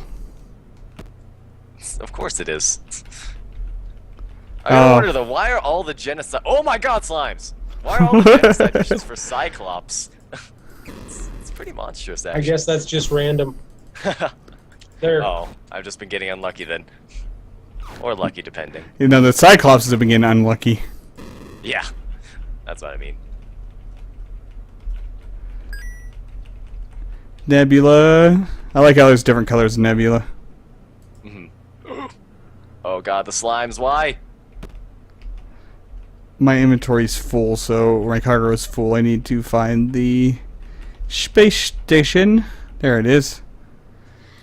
Oh, I was almost out of supplies too, so it's a good thing I found that. Hey, do you guys know you can play with controller? Did I tell you that? Oh no! Ooh, I Hang on, gotta try that road now. let me actually try that. Oh, hey, look at that. Oh, Does it use direct or X input? Because I may have to reset the game. I just picked up my controller Oh, yeah, and it starts right away. It works. Excellent. I'll have to play with this now. That'll be a lot nicer. Yes, let's increase max crew size. That's a good idea.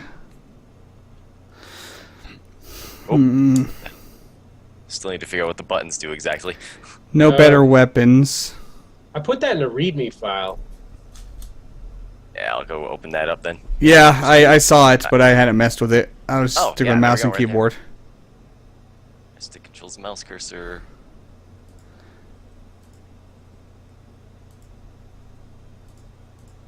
Shipyard. Now, in the shipyard, is it always just the same starter ships, or can you get more advanced ships from the shipyard eventually? Eventually, absolutely. Yeah, there's going to be at least 10 ships. I've already made like 8. Nice. There's going to be more. One of the Kickstarter rewards was people get to design an actual playable ship in the game. So there'll be some things that I'm not even creating that other people are going to bring in, and that's pretty awesome. You're doing a lot Yeah. of level designs that way as well. I'm on that list, actually. Yeah. Yeah, it's going to be designing a shipwreck. Ah, cool. And there's going to be energy fields that you can have to turn off, and you could make it as hard and complicated as you want. You could put like a big loot pile somewhere, or you could just make it like 50 monsters, and Can I make it shaped like a penis? you can do that. You're not going to stop people, huh? I won't do that to your game, but still. People thought about it. I didn't get any better equipment from this place. Hey, every time, well, there was a better shield. I saw a better shield and Oh. a better weapon too, even on my 1-minute delay. I don't know if you're looking at the My same game. place I was, but I'm mainly looking for away team stuff. Okay. I pissed off a lot of people, I think. I have killed so many away teams. Yeah, I actually really like this, what's it called? This controller support. It's real Right. nice. Good. It works. It's kind of a That was flavor pretty type. fun. Now that torpedo really isn't better, I don't think. Let's see here. Oh, it's better than the kinetic blaster. It's not better than the other weapon I recently bought. Oh, it's got one cooldown though, so it goes into slot 1, slot 2. Okay, I was always for a second I was trying to figure out how you determine what weapon goes in what slot, but that's predefined by the weapon. I do have one quick question about the genocide missions. Do you, like, whenever you leave a planet and come back, is the number still the same, or do they respawn? They will respawn enough for you to complete your mission. Okay. It won't necessarily like fill the planet back up, but however many you've already killed, it'll like look at that and try to give you enough to win. What exactly do the sensors do anyway? It lets you see more. It increases your field of view.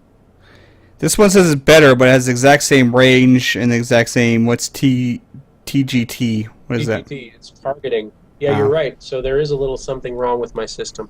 Okay. Oh, that's like... Power. It's alpha, so. Yeah.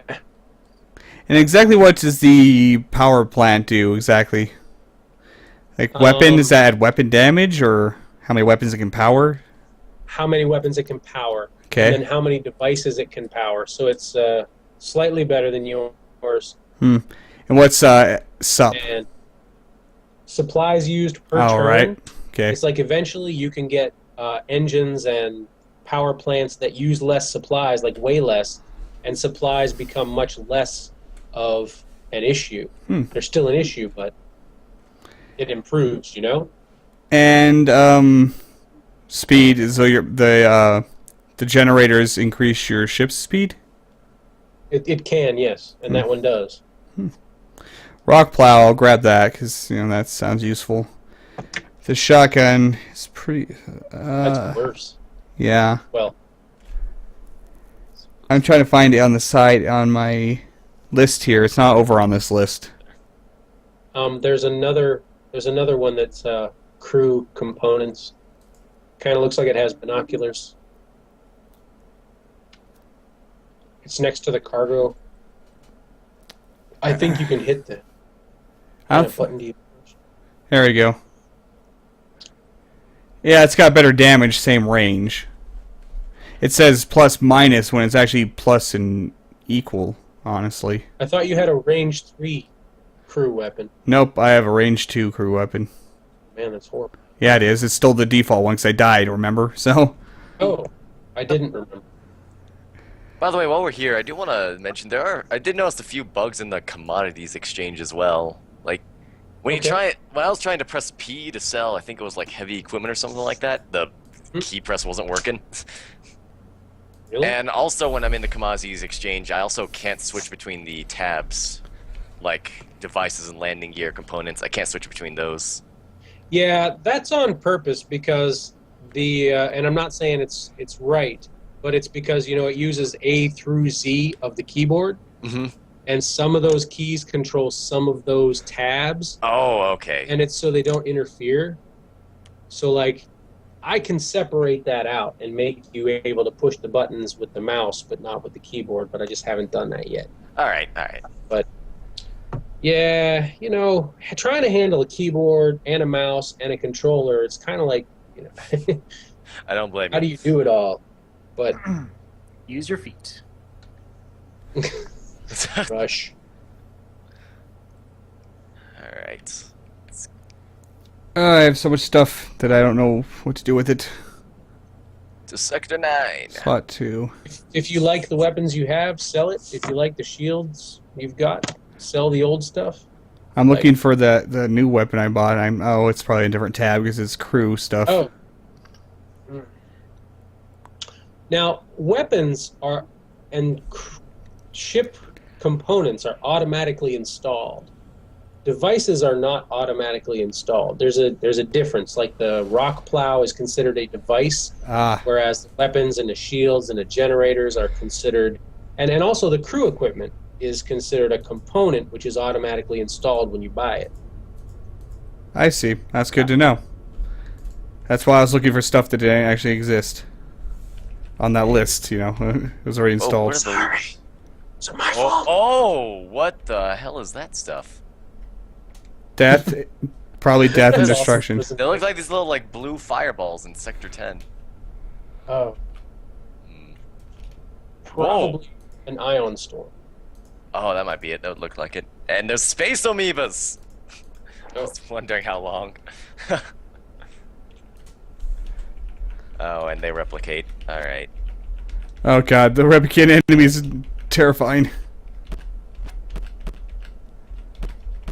The space rock plow is kind of useful. Oh jeez, enemy. Snuck up on me. Oh wait, is that iron? No, that's just me discovering it. So I take it there's something that'll give you immunity to ion storms as well, because there seems to be something Yeah, there like that is. for everything. All right. Yes, there is. There's even a crew skill that can cut that damage in half. Oh, nice. I can't wait till officers are implemented.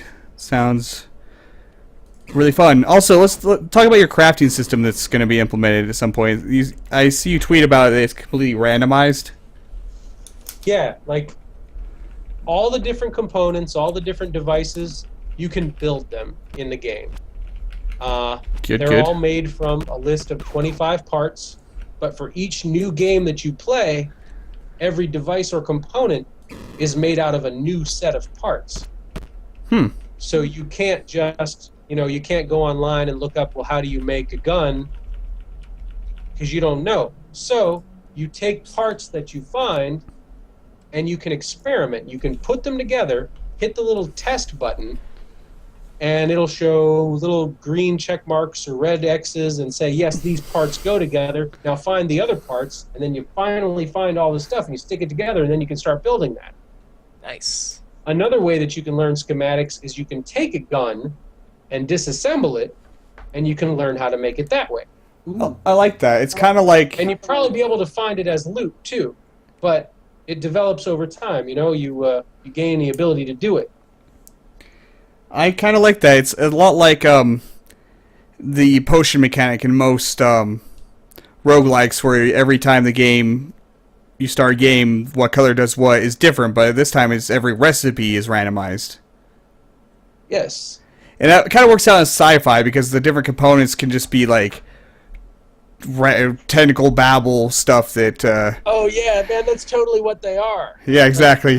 I guess you haven't seen it, but yeah, I try to be kind of funny with it. Yeah, but a randomized system like that doesn't make much sense in like a medieval game, because you're not going to make a sword out of dirt and mud and seashells, So Well, that it'd be a can, very good sword. yeah, it always has to be iron, and stuff like that, stuff that makes sense. When it's a bunch of technical baubles that don't actually mean anything in our own preconceived conception of it, then it works that it's completely randomized. That's actually a pretty interesting idea. I like that.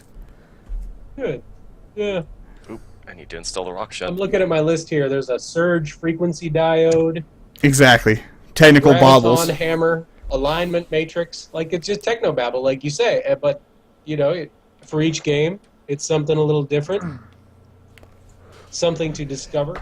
And that makes sense in the context, because do you know what goes into an ion cannon? I don't.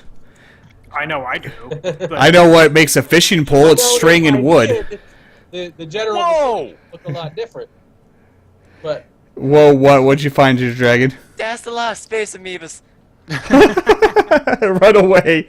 1, Wait. 2, 3, 4, 5, 6, 7, 8, 9, 10, 11, 12, 13, 14, 15, 16, 17, 18, 19, 20, 21, 22 space amoebas. And then there's some red shit in there and a big purple ship. I don't even know. This isn't the place I want to be. You're dead. you did. That at least makes... the space amoebas die on their own. Oh, do they? Oh, I Eventually, thought... like, if you watch their patterns, sometimes they'll die. They reproduce, but they also die. Huh. Oh, that's interesting. And they That- kind of undulate across the screen over time. Now, are there any weapons that do splash damage? Or Oh, they don't actively hunt you down, do they? Only if you No, run they into- don't. They can't move. Ah, alright. I don't have splash damage yet, but it's in the design for the planet weapons, and there are multi-fire weapons for your ship. I Planet found a weapon once weapons? that fired 25 shots in one shot. Jesus. Ooh. That's Like, it just terrifying. shooting. It shoots So- till it's dead. I do have another question. There's a tentaculon mine layer going around, laying mines like a scumbag. And he says he is peaceful to me, so are his mines peaceful as well? Or am I just... No. Okay, But there's only a random chance that they'll you can explode. you can touch a mine, and you might not set it off. You might not blow up. And Alright, there's- You may or may not blow to pieces. so this is one of those moments where I have to choose, is my relationship with the tentaculars close enough that I want to stop them from preventing mines? Okay. the mine layers are also pretty tough. I don't know what your loadout is like, but Mm-hmm. if you click on them, it'll show a threat Oh, as a maybe- percentage. Oh, well, the Space Amiibo's overlapping him.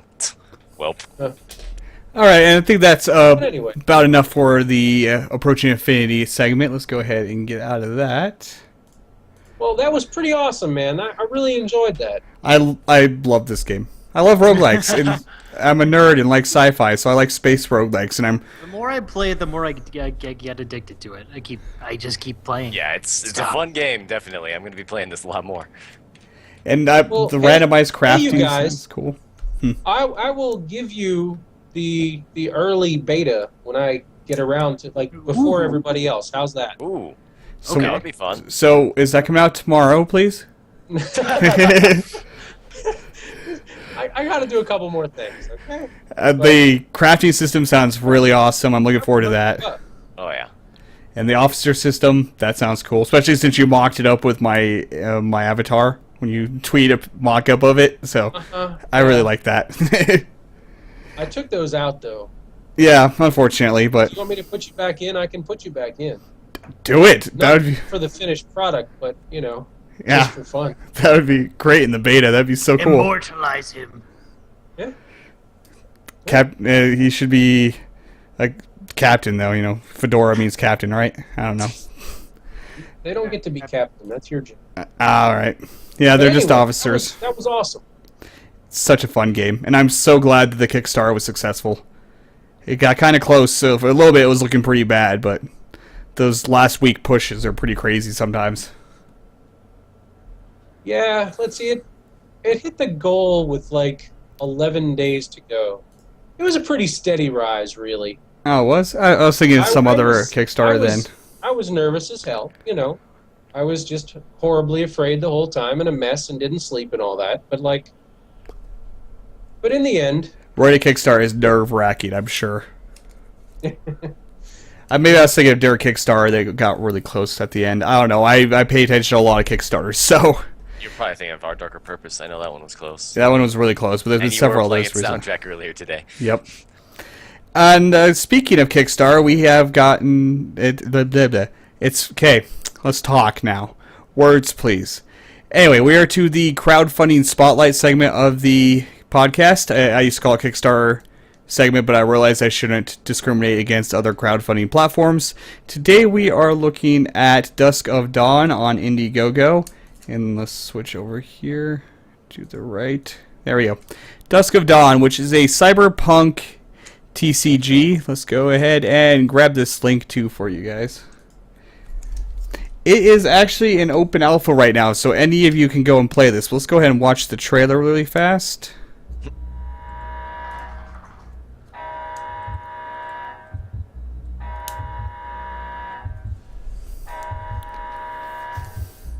Good morning, Softliner. Looks like you survived the cryostasis after all. More or less. You don't remember a thing, do you? Shit, let me tell you what happened. You've been in stasis for almost 40 years now. Your corporation from back in the day is gone. An artificial intelligence called Dawn caused a lot of chaos. Within seconds, she took control over infrastructure, communications, and almost every electronic device available. Just a little more damage, and we would have been gone for good. We were just lucky that some hackers were able to delete most of her source code in time. But what to do with you? Oh well, according to these records, your shares, your patents, business life are gone. Oh, but your private assets seem to still be there. Must be your lucky day. Should be enough to get you off the ground and back into the corporate world. If you're up for it. Hey, well, you just solved us the. Okay, and that's not. I don't watch the talking part when I play this, but that was the beginning trailer of it. It is again in open alpha right now. I'll be doing a video of it in the near future, and it's a cyberpunk TCG, CCG, whichever acronym you prefer. It's pretty interesting. I've only played a few games so far, so I don't have a solid opinion of it yet. But the card art is definitely great. I like cyberpunk quite a bit myself, so. And it's going to be a free-to-play game. They're seeking funding to help finish developing it here. Their business model sounds pretty good, though. Let's go ahead and go down to that part of it. I'm really critical of free-to-play games. Most of the time, I'm a little more lenient when it's a TCG, just because that's kind of the nature of the genre. I mean, let's be honest. Magic the Gathering was like the original pay-to-win game. It really was. I dumped so much money in that game when I was younger, and you know, we never complained about it back then. But What game? Magic the Gathering. Oh, dude, I have so many pounds of Magic cards Right? People complain about Garbage bags in the full of closet. Magic cards. people complain about microtransaction games these days, but God, like the physical TCGs, that's microtransactions to the max. It's so addicting opening booster packs. But the business model is sounding pretty good for Dusk of Dawn. There is a currency called shares, because the story of it is your corporations fighting for power in a dystopian cyberpunk world. And, you know, both, not just espionage and stuff, you just like blow the crap out of each other. It's pretty much, you know, dystopian. So when you win matches, you get shares, which is the money that's used in the shop, which the shop isn't even in the game yet because it's still an alpha. Shares are the only currency used in the shop. You get them from playing, or you can buy shares. There is no shop exclusive premium currency. So everything that can be bought in the shop can be bought. You can gain that currency both by buying it or by playing. So in my opinion, that's a completely fair business model. I hope they make enough money to survive off of that, unfortunately, you know. But also, one other thing that's really interesting is there's a crafting system in it. You make cards through the research and development department of your corporation. You get energy from completed matches as well, and you can use that energy to create cards. You can choose what set the card comes from, which right now there's only the one base set of cards, and choose the rarity of the card, and what rarity you choose determines the success rate. Like a common card has a 70% success rate, and legendary has like a 30 or 20% success rate, so most of the time it'll fail. The interesting thing is you cannot buy legendary cards in the shop. No matter how many shares you buy with real life cash, you can only get legendary cards by creating them yourself with research and development. Wow. I think they're doing the most fair business model I've ever seen for a digital TCG, actually. And again, I hope they actually make enough money to survive on doing that, but it's pretty awesome. I will say the game feels a little slow at the current point, but it's still alpha, so a lot's going to change. It's definitely an interesting system, though. It kind of has a lane grid system similar to Scrolls, except for you can't your cards you place out can't move unless you use a card that allows you to switch their positions around. But each lane has 3 layers of defense. There's the unit, which can attack, strategies, which give you some kind of effect, and then buildings, which can usually defend and have some effects.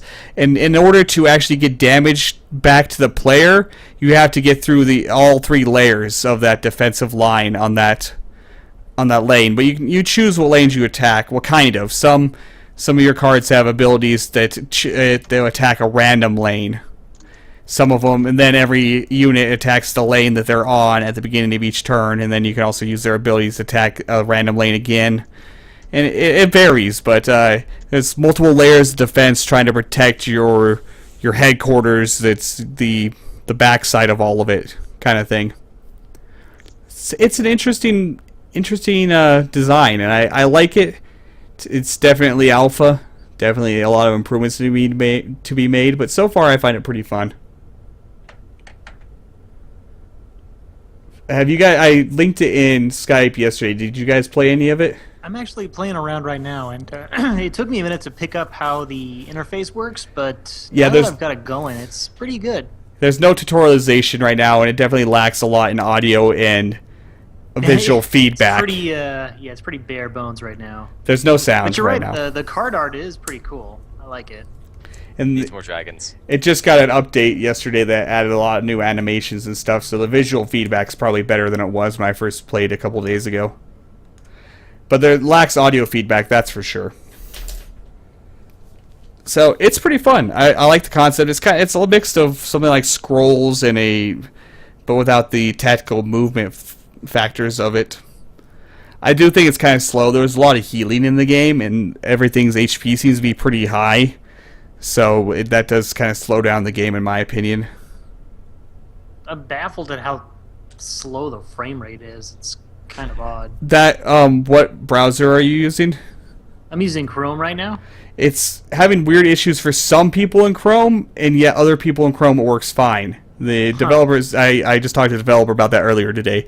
It's really buggy right now there's issues with the text in Firefox, so they're suggesting Chrome, but now some people using Chrome have issues and some people don't. It's kind of strange. But alpha is alpha. So That is Yeah. Sure. Hope Some- so. Well, they better figure it out before release, and I Yeah. guarantee they will. it is web-based, which means you can actually play it on tablets just fine. They don't have touch controls in yet, that's but they cool. plan to, and that's why it's being done web-based, so it can be across multiple devices. So something a TCG you can play on tablet. It sounds pretty cool since I have a tablet now. That sounds like a good idea to totally me. see myself playing this on the go. Exactly. So it's fun, and I will probably back it before the end of it. It has 37 days to go, and its goal is 25,000 euros, which is, I don't know, what, 1.2 million US? I'm not sure. Oh, that's a lot. Something like that. 50,000? 60? I don't know. I'll ask my British friends on that. Oh, wait, it's euros, not pounds. I don't know. It's foreign money. As far as I'm concerned, it's monopoly money. 25,000 foreign monies? Yep. Something like that. Let's see if chat knows, maybe. I'll send him a Canadian nickel. Sorry. Canada's not real, though. I have a friend in Canada. Well, Then I guess he's not real. an online friend, yeah, so he's not real. All right. Canada's a Wait. myth, but if you die in Canada, you die in real life. Remember that.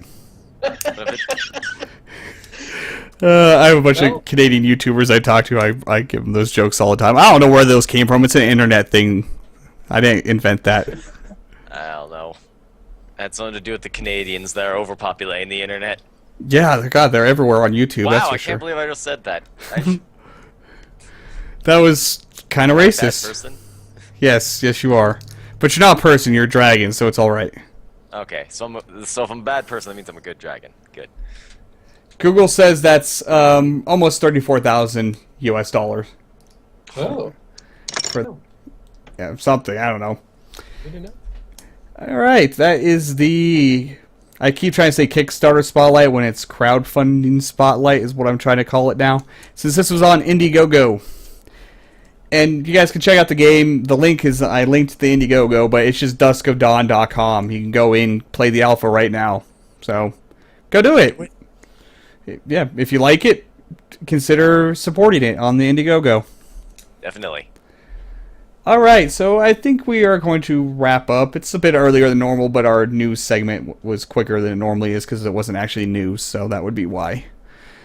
So go ahead and do, this is the shilling / horn yourself out segment of the podcast. We'll start with Phil. Woohoo! Drop your links in chat, tell people where they can find you, what you do, why they should care. All right. Well, first they should care because I'm awesome. And, Phil is awesome. Wow, this guy. That's my pitch. That's it. He is extremely To be modest. fair, he is a cool dude. Crap. I am also a cool dude. Yes. Well, that goes along with being awesome, so. He's entertaining now and then. Oh, That's what you screw say about everybody. True. You're just jaded. True. Nah, Phil's a good guy, and he's finally back to civilization, so go sub to him. Been living in the mountains for the past 3 months. It was a horrible life, I'm sure. No, I Which ate for mountain? free. I slept for free. Oh, Yosemite Mountains. So, you weren't living off the land? That's not living in the mountains. Well, I did see a bear. Did you Saw go a the wild other life. direction? Saw a bear. And you went the other direction. Life as you can get. Yeah. So, check Phil out. You know, he streams sometimes, too. Didn't you just do your first stream earlier today? I did just do my first stream. Like ever? Shit, I can't believe I missed that. Forever. Now I feel You even more of a bad bastard. person. How did it go? Doing this to me. Not too many people came out, but the people that did showed support, so that was cool. You gotta start somewhere. That's Yep. right. I mean, this podcast doesn't have a whole lot of people watching either, so not like I'm much better. Yeah, we peaked at about 18 viewers. That's pretty good. And, GingerDragon, you're next. Alright. I live stream all sorts of video games. I really don't have any rules for live streams. I just play games. It's very loose. You can also go to my Twitter where I rant about things and just go mad about everything. Just jibba jabba pretty much. And then of course there's my YouTube, which is where my main focus is. That is where I do my Let's Plays, and I've been meaning to get my first impressions back up and running, although I keep failing to do so. But definitely gonna be getting some first impressions and maybe a review series out soon. So yeah. Alright, and how about you, Bob? Where can they find more information on Approaching Infinity? Well, I guess that would be my blog page. I will put that on here as soon as I can find it. There you go. Well, I forgot a space in that. Is there a broken link? No, it's a working link. What am I supposed to say? Buy. Well, you can't buy his buy my game yet, so But keep an eye out for it. you can. Oh, that's Go follow him on Twitter, and you'll know when the game is released, and you can buy it. Yeah, well, it's coming up on itch.io at the end of the month. Oh, yeah, And, I heard you know, voices. honestly, there's a free alpha right now, but I have no idea what the link is. But if you look at my other one, you'll be able to find it. If you look at that, you can find the free alpha, but it's not up to the standards that these guys are playing right now. But It's what was It's on there. what was available during the Kickstarter, correct? yeah, Yeah, it's good, fun. Play it, go. You Definitely. can't throw money at him right now, but you at least go play that alpha. So do it. And you put on itch.io, huh? I am going to. Yes. Interesting that's sort- platform. Yeah, I heard Corey's the Scred was using that one as well. She's You heard what? Corey's the Scred. It's another game. Oh, sure. What up, Kale? Yeah, that's it. Is he Sorry, here? Scale. I don't think I don't so. know, but I just know that that's where Corey's the Scred is going up as well. I heard. Yeah, it's up now. Yeah. Oh, I might check that out. It sounds like an interesting platform. They're doing a lot of good things. It's not well known yet. Is the only disadvantage to it.